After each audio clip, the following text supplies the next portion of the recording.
O eto pa, isa sa mga nakakatawang ganap kahapon, mga kababayan, dito sa halos magkasabay na isinagawang proclamation rally ng Team Suka at ng alyansa ng mga bangag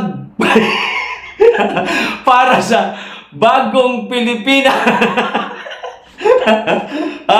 Tinambakan po ng views ang timbangag ng PDP laban, mga kababayan. Alam niyo, kailangan po nating ipakita ang ganitong mga ganap, mga kababayan, para maikumpara po ng ating mga kababayan kahit sa views man lang, no, kung gaano karami ang sumusuporta sa magkabilang partido. Lang sa ganon, mga kababayan, kung lang naman, kung sakasakaling magkaroon ng dayaan, mga kababayan, isa ito sa magiging basihan ng ating mga kababayan na di hamak na mas maraming sumusuporta sa Team Suka kaysa naman sa alyansa ng mga bangag para sa bagong Pilipinas. O eto, basahin ko po ang balita. Hindi lamang po isang media tawag nito, media network ang naglabas nito, kundi 2, 3, 4, 5 pa nga, mga kababayan, pero dito lang ako sa 2 kumuha kasi ang ganda po ng kanilang mga caption, no? Pasok po sa ating mga kagustuhan, siyempre, mga kababayan. Unahin ko po ng basa, mga kababayan. Etong, ayan, nakikita nyo naman, di ba? Nightline News, mga kababayan. 1 oras pa lamang po ang nakakalipas. Ang sabi, PDP laban versus alyansa ng mga bangag para sa bagong Pilipinas. Hindi. Alyansa para sa bagong Pilipinas. Ayan, klaruhin natin. Okay? Tignan. Batay sa pinakahuling update, mga kababayan, nagkaroon ng halos 60,000 views ang alyansa para sa bagong Pilipinas sa kanilang proclamation rally sa Visayas noong Pebrero 13. Kahapon nga, mga kababayan.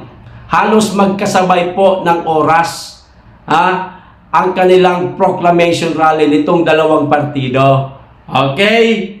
Samantala, sa parehong araw, pero magkaibang oras, parehong araw lang, nakakuha naman ng 1.5 million views ang PDP laban o proclamation rally sa pinangunahan ni dating Pangulong Rodrigo Duterte, mga kababayan. Lakihan ko itong picture. Ayan, mas klaro, mga dinadaan lang po natin ito sa patawa-tawa, mga kababayan, pero totoo itong ganap. Pinagtatawanan lang natin itong alyansa ng mga bangag para sa bagong Pilipinas. Ayan, 59.8 K views lamang, mga kababayan. Pagkatapos po ito ng kanilang proclamation rally, samantala naman itong sa Team Suka, pumalo po ng 1.5 million views. Ganyan karami, mga kababayan, ang handang sumuporta sa Team Suka. Napakalayo ng diferensya, mga kababayan. Hindi man lamang nga sila umabot ng 100,000 views. Tapos, ipinagmamalaki po ni Ngagba yung kanilang senatorial line-up, mga kababayan. Hindi daw nagdi-deliver ng suka. Oo, hindi nagde-deliver ng suka, pero sinusuka. O eto pa isa. Nako, basahin ko na rin. Kasi sabi ko kanina, 2 media outlet nga ito eh. No? Saan galing? Abante News Online, mga kababayan. Hala kayo, Abante. Bakit nyo ito ibinalita? Yari kayo kay Tambaloslos at kay Bangag. O baka ipasara kayo niyan. Bakit nyo ito ikinontent? Sa isinagawang proclamation rally ng PDP laban kahapon at ng Alyansa para sa Bagong Pilipinas, kamakalawa, humakot ng ang kampo ni dating Pangulong Duterte ng tinatayang 1.4 million views, habang ang kampo naman ni Pangulong Ferdinand Bongbong Marcos Jr. ay nakapagtala lamang ng 30k views. Kita niyo. Kaya hindi ko patapos basahin. Natatawa na ako, nakita ko na kasi yung 30k views, mga kababayan. Kinakailangan po natin ito ipakita. Kailangan po natin itong ipalaganap, ikalat, nang malaman po ng ating mga kababayan na ang layo ho ng diferensya nitong 2 partido na magkatunggali ngayong 2025 election, mga kababayan, para higit sa lahat maiwasan ang pandaraya. Ganon, di ba, mga kababayan?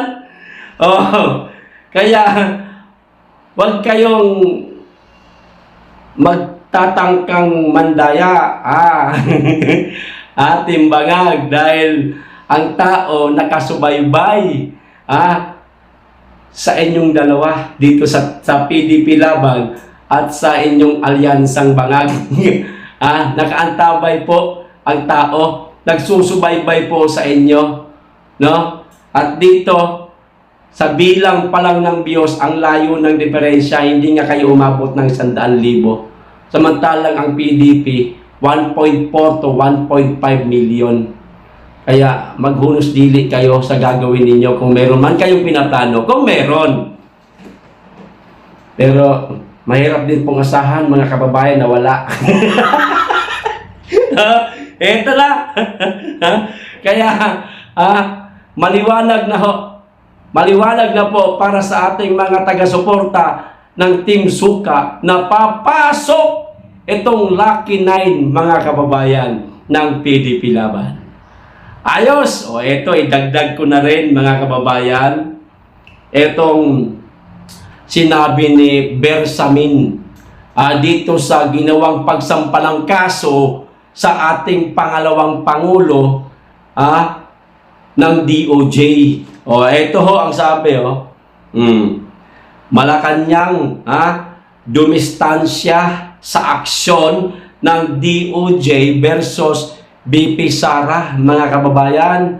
Hahayaan ng Malacanang ang Department of Justice o DOJ na pangasiwaan ang proseso kaugnay sa rekomendasyon ng National Bureau of Investigation na sampahan ng kasong sedition at grave threat si Vice President Sara Duterte kaugnay sa pagbabanta umano nito sa buhay ni Pangulong Ferdinand Marcos Jr. pati na rin sina First Lady Lisa Araneta Marcos at Tambaloslos at House Speaker Martin Romualdez. Ayon kay Executive Secretary Lucas Bersamin, ang DOJ ang may otonomiya at makapagbigay ng direktiba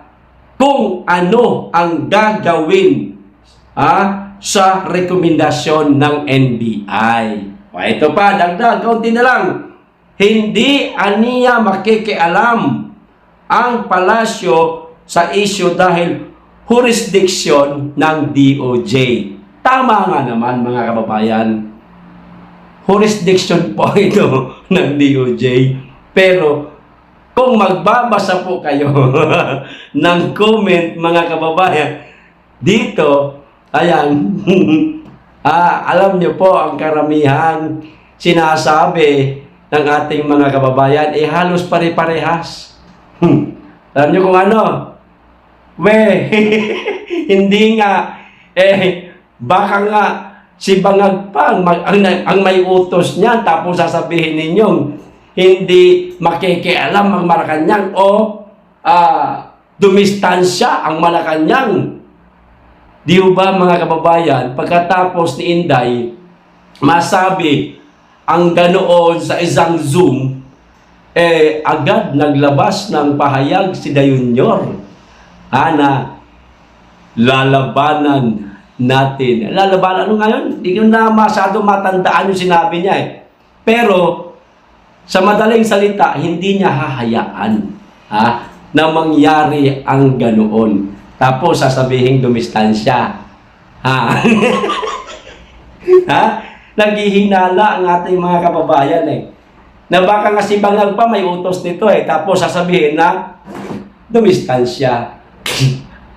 Ano lang yan mga kababayan? Drama-drama lang yan Di ba? Ayos! So hanggang dito lang. Maraming salamat. Mag-iingat kayong lagi.